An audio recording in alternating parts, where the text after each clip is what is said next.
Oh my god, Imana ikunda u Rwanda kabisa. Hano mu karere ka Musanze, umurenge wa Gataraga.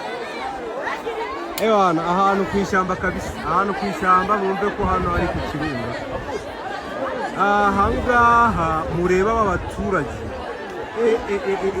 Ukuntu Imana ikunda u Rwanda, aba baturage baje kureba umubyeyi Bikira Mariya Nyirimpuhwe yabonekeye kuri iyi poto. Iri poto gutya abaturage abizera ba Katolika cyane nibo biganje ahangaha, nibo biganje kabisa. Urabona n'inzego zacu ziba zahagobotse kugira ngo umutekano uboneke.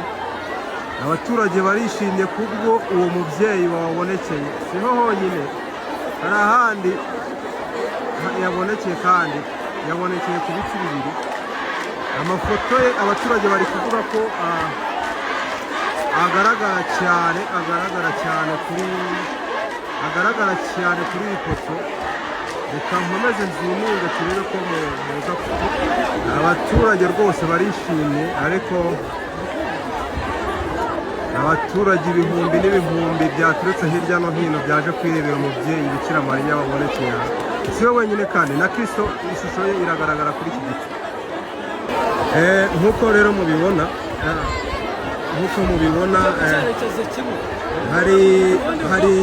hari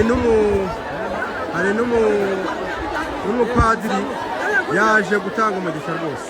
Ibi bintu ni byiza, abaturage baranezerewe, abaturage baratekanye kabisa, abaturage bameze neza. Ubwo namwe mwareba neza kuri iki giti. Nk'uko muri kubibona rero, nkanjye umunyamakuru w'umunyamwuga kabisa, reka mbereke abaturage hano ukuntu bishimye. Mumbwire namwe uwo muntu niba mumubona kabisa, ahangaha nk'uko mubibona rero, abaturage baje kureba kabisa no kuri iki giti, naho bavuga ko yahabonekeye. Abaturage barishimye, baranezerewe kabisa. Reba fasi umuntu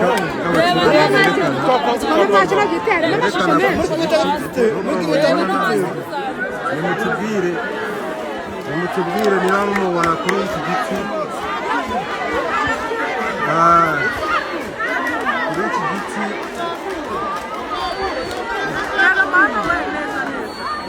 ubwo namwe rero mutubwire niba mumubona.